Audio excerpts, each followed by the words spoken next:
We're going to cross down to AFL House, we do from time to time here on our program, and when we do that, it's a joy to have tonight's guest on the show. Please make him welcome, a friend of the show, joining us all the way from AFL House down there on Docklands, mindset coach Dr. Tyler Wall, everybody.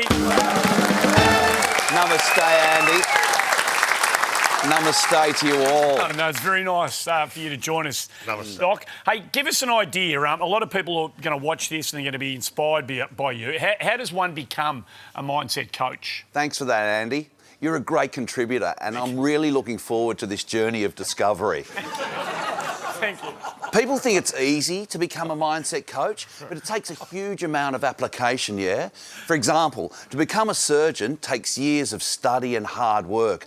And similarly, to become a mindset coach, what you need to do is get a business card with mindset coach written on it.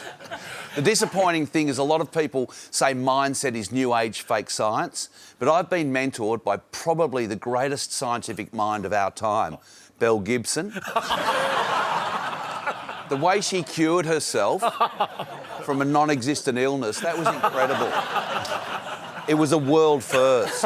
It sure was. I love the fact that we can get an inside view into what the AFL's thinking. Now, what's the biggest initiative on the board down there for 2025? Well, thanks for that question, Michael.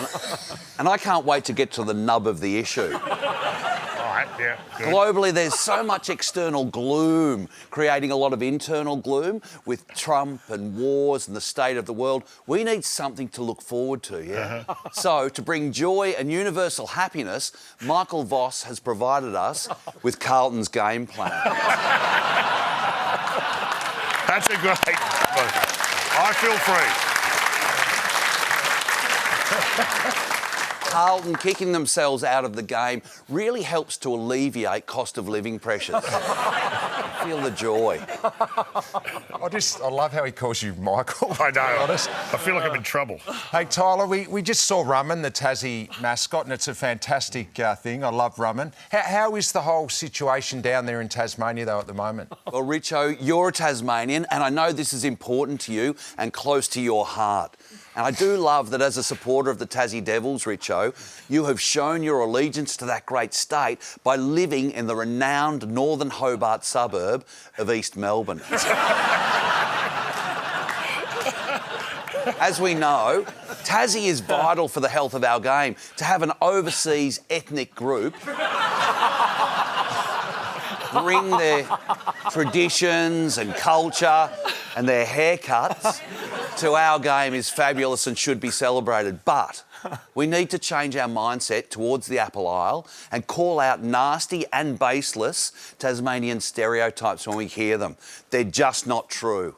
I know for a fact that Tasmanian people don't have a second head removed in childhood. Father's Day is no more confusing than any other day of the year.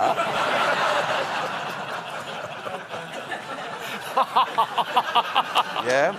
And asking any member of the Tasmanian Devils Football Club, did you have intimate relations with a family member, is just not on.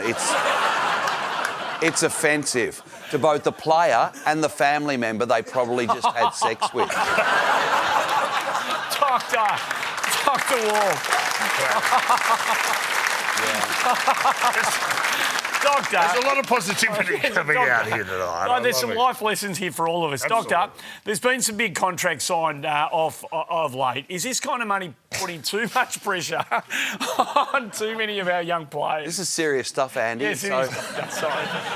Money should never be the primary reason for doing something. It's an external motivator. Buddha tells us this is a wrong motivation. But having said that, Buddha's wife probably wasn't doing a $1.5 million reno on their Aries Inlet holiday house. So money's important, yeah? Signing long-term deals can give you stability and that can bring happiness, which has a positive knock-on effect for mental health, unless the deal is with St Kilda. Then the only numbers that really matter are 1966. That was their last premiership. But the big danger is when people sign a long-term contract, they become complacent and lazy, just like you, Andy Maher. after you signed that 75-year deal with the VFL at the end of World War II. I feel that you just really switched off. I did. Yeah. It's a good point. Now, Doc, if I can call you Doc, the Hawthorn are resurgent this year and on top of the ladder. Is this good for the competition? Many of us are having trouble dealing with a resurgent Hawthorn, Michael. We find it confronting and challenging. When the bile begins to bubble up inside us, Yes. because a 12-year-old Hawthorn supporter is about to see their second three-peat, don't release that anger towards that child, especially at the football. I learned that the hard way. What we need to do is find an alternative outlet, yeah? And as a mindset coach, I'd suggest getting a stress ball and giving it a really good squeeze. And if that doesn't work, then go down Glenferrie Road and key an Audi.